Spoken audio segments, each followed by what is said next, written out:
बुभुक्षिता नैव तृणं चरन्ति एवं कुलीना व्यसनाभिभूता न नीच कर्माणि समाचरन्ति न नीच कर्माणि समाचरन्ति।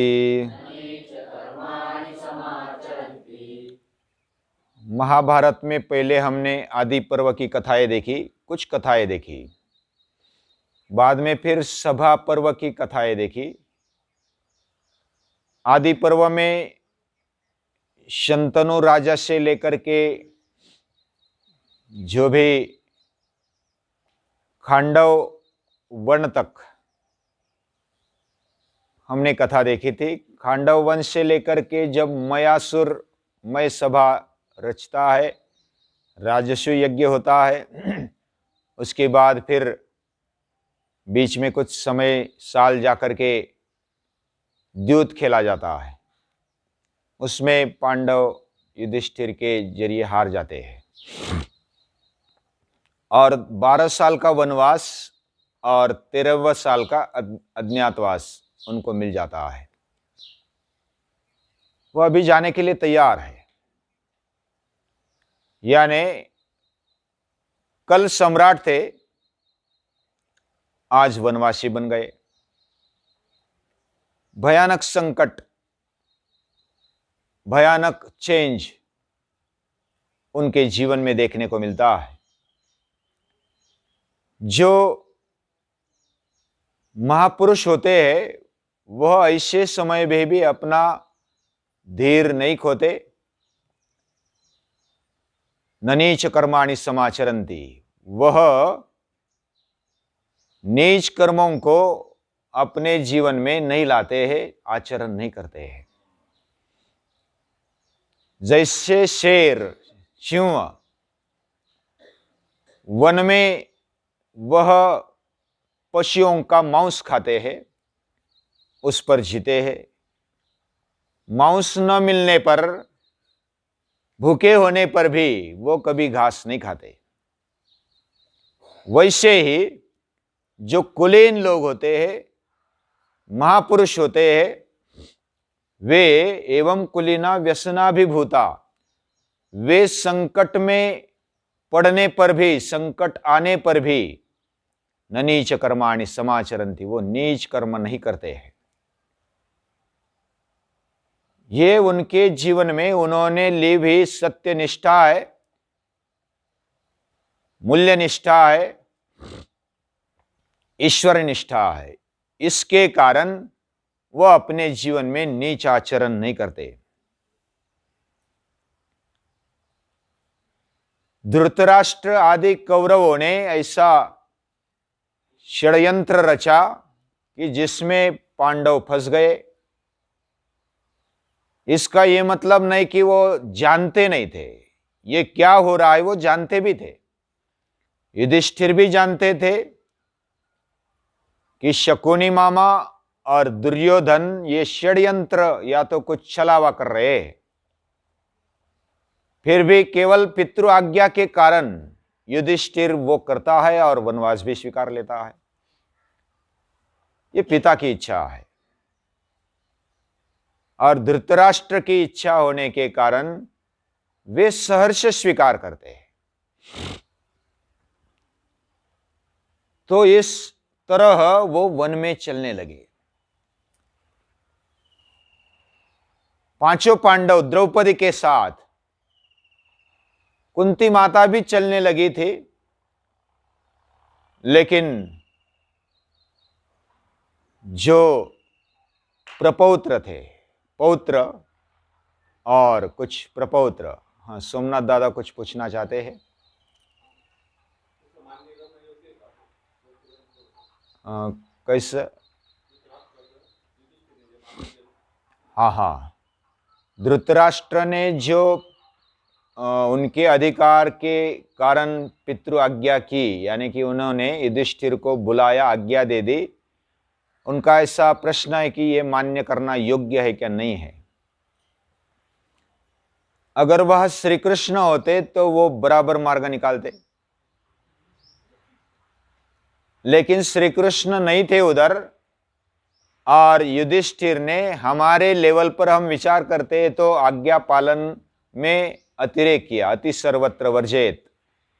हमने कल की कथा में देखा कि ये पितृ आज्ञा अगर गलत है तो वो माननी चाहिए कि नहीं चाहिए, ये प्रश्न आज की तारीख में हमारे जीवन में भी आ सकता है। और दूसरी तरफ से ऐसा देखा जाए, हमारे लेवल पर हमारे पिता कितने सत्शील है और वह अपने बोलने में, आचरण में कितने प्रामाणिक है, इसके ऊपर से हमारे लेवल पर वो तय करना चाहिए कि हमें आज्ञा पालनी चाहिए क्या नहीं चाहिए। अभी इधर दो बातें हैं। एक तरफ हमारी संस्कृति कहती है मातृदेवो भव पितृदेवो भव, और दूसरी तरफ जब गीता का अभ्यास करेंगे तो अलग हम विचार करने लगते हैं। श्री कृष्ण, उनका चरित्र अभ्यासने जैसा है, उनका तत्वज्ञान भी अभ्यासने जैसा है, और योग्य निर्णय लेना चाहिए हमारे लेवल पर, यानी माता पिता के प्रति कृतज्ञ भाव रखना चाहिए। ये बात इधर तक सही है। लेकिन जब हमारे जीवन को हानि होती है और पूरे प्रजा को जब हानि होती है तो आज्ञा पालन करनी चाहिए या नहीं चाहिए, वो विचार करना चाहिए। उधर कृष्ण को याद करना चाहिए और कृष्ण का अभ्यास करना चाहिए। ये इतना ही सहजता से नहीं होता है। हमने आज अभ्यास कर लिया और कल निर्णय लेने में समर्थ हो गए या तो सक्षम हो गए, ऐसा नहीं होता है। तो उसका अभ्यास ऐसा करे कि योग्य क्या है और अयोग्य क्या है, इसका निर्णय करने की क्षमता हमारी बुद्धि में आ जाए, और माता पिता के प्रति कृतज्ञ रहते हुए भी वे अपने कार्य को अंजाम दे। और ये दोनों का बैलेंस हो सकता है क्या, तो वो करने का प्रयास होना चाहिए। अभी उस समय हमें ऐसा लगता है कि युधिष्ठिर ने वो आज्ञा नहीं पालनी चाहिए थी, कृष्ण भी अगर होते तो दूसरा कुछ मार्ग निकालते। लेकिन युधिष्ठिर कैसा सोचते वो भी थोड़ा विचार करेंगे। वह सत्यनिष्ठ है, धर्मनिष्ठ है, और जब किसी पापी का विनाश करना है तो उसका घड़ा भराने के लिए कुछ उसको पाप करने का अवसर और देना चाहिए। हाँ, ये भी एक नीति है। जैसे नारद जी ने कंस को और पाप में घुमाया, ये भी हमने रामायण महाभारत में कृष्ण ने कंस को मारा तो मारने के पहले कंस के पाप का बड़ा घड़ा भर चुका था और वो और अधिक पाप करे। इसके लिए नारद जी की कथा है कि आकाशवाणी के बाद भी पहला और 8वां कंसा इसमें भ्रम पैदा किया। ये समझो 8 है तो 8 किस तरह किधर से गिनेंगे, इधर से गिनेंगे, इधर से गिनेंगे, इधर से गिनेंगे, भगवान किधर से भी गिन सकते हैं। उन्होंने उनकी चाबी घुमा दी। और ऐसे बहकावे में आने वाले दुष्ट लोग होते हैं कि किधर भी रास्ता नहीं बचना चाहिए। हाँ, कुछ हमारे जो भी सत्ता है या तो जो भी हमें करना है उसमें कुछ भी बाधा नहीं चाहिए। मेरे प्राणों को भी बाधा नहीं होनी चाहिए। प्राण के कारण, प्राण को बचाने के लिए डरने वाले ये असुर लोग होते हैं। वो प्राणों में ही रममान होते, असुषु रमन्ते इति असुराः। और वो प्राण बचाने के लिए और हत्या करते हैं और पाप करते हैं। तो कंस उस चक्कर में अटक गया तो और पाप का घड़ा भरने लगा। अगर कदाचित ये वनवास में नहीं जाते, अलग कुछ होता तो कौरवों को और छलावा करने के लिए समय मिल जाता, और कुछ साल तक, 13 साल के बजाय 25-30 साल तक, या तो और मरते दम तक ये वैसे ही चलते रहता, उसको अंजाम जल्दी नहीं मिलता। लेकिन अभी पाप का घड़ा भराने के लिए कदाचित युधिष्ठिर ने ऐसा किया होगा, ऐसा मेरा सोचना है। युधिष्ठिर ऐसे सोचते होंगे, और ये भी गलत नहीं लगता है। हम किसी को भी इधर भी अगर किसने गलती की तो अभी 1 हो गई, 2 गई, ठीक है, और देखते हैं क्या है, और जब ज्यादा अतिरेक हो जाए तो हम निर्णय लेते हैं। तो इस तरह हमने भी घर में आत्मीयता रखते हुए निर्णय लेना है, और थोड़ी राह देखनी है, यानी आज सुधरेगा कल सुधरेगा। हाँ, घर वाले भी राह देखते हैं, हम आत्मीय होकर के भी, कुटुंब में होकर के भी राह देखते हैं कि अम्मा जैसे राह देखती है वैसे धर्मराजा माँ के हृदय वाला है। और वो जब वन में जाते हैं, निकलते हैं, तो किस तरह उनका मनन चिंतन चल रहा है। बाकी सब पांडव क्रोधित है, यानी नकुल, सहदेव, अर्जुन और भीमसेन, वो क्रोधित है, और कैसे चांस मिल जाए युधिष्ठिर के कारण वो चुप बैठे। और उधर जब जाने लगते हैं वनवास के लिए, तो बाकी जो प्रजा है उनको मालूम पड़ा कि एक दिन में ये सब सारा प्रताप हुआ, और ये क्या हुआ, उनको बहुत दुख हुआ, प्रजा को दुख हुआ। तो वो भी इधर हम दुष्ट व्यक्तियों के राज्य में रहने के बजाय पांडव जिधर जाएंगे, जैसे राम वनवास में निकले थे और प्रजा भी उनके साथ निकली थी, इधर भी वैसा ही चित्र है। युधिष्ठिर और पांडवों के साथ बाकी प्रजा निकलने लगी कि हम भी आएंगे वनवास में, आप जिधर रहेंगे वैसा ही हम जिएंगे। दुष्ट राजा के अंडर नीचे हमारा जीवन बिताने के बजाय जंगल में ही सही, उधर सुख नहीं मिलेगा, दुख मिलेगा, लेकिन ऐसे दुष्टों के नीचे रहने के बजाय उधर रहेंगे। तब युधिष्ठिर क्या कहते, सुनने जैसा है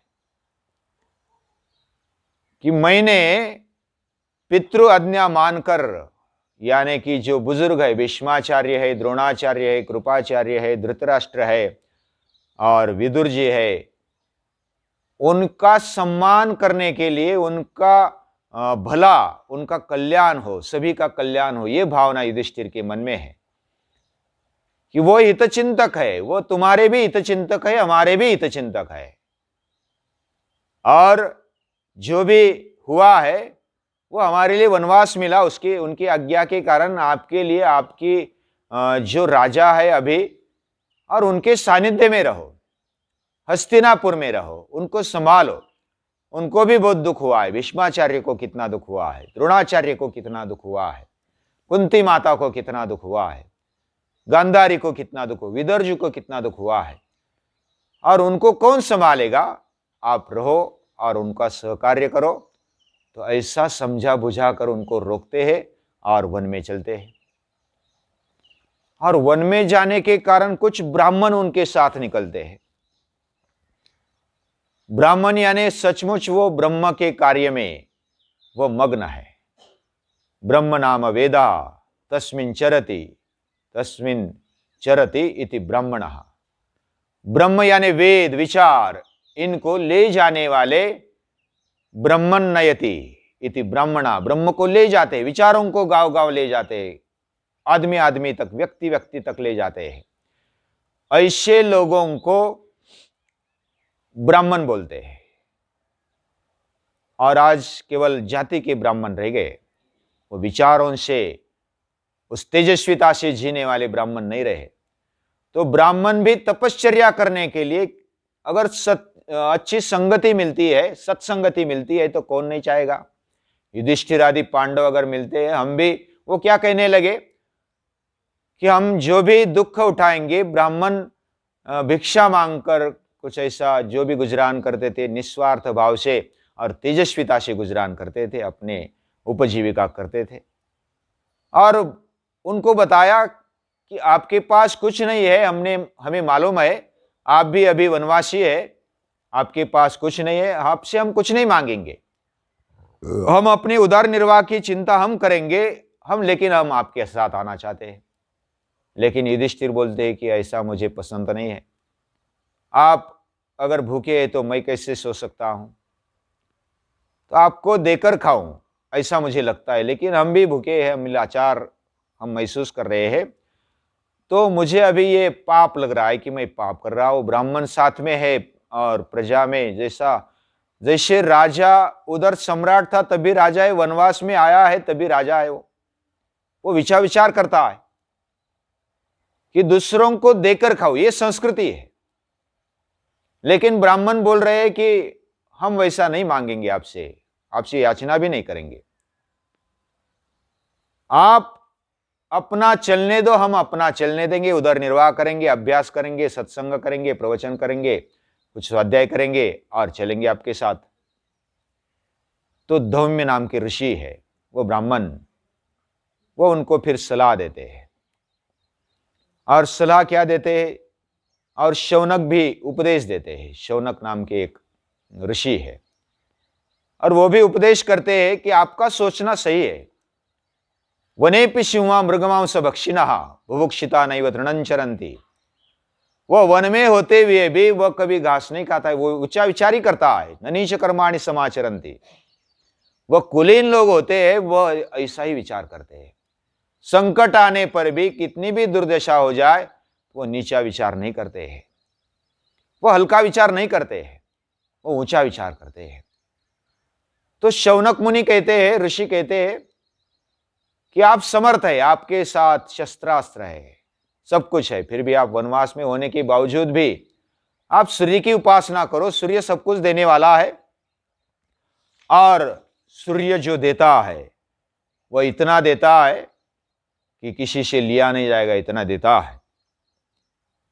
तो पुरोहित जो धौम्य ऋषि थे ब्राह्मणों के, और शौनक ऋषि थे, उन्होंने पुष्टि दे दी कि जो धर्मराज बोलते वह सही है, और वो राजा है, राजकुमार है, वह सम्राट है।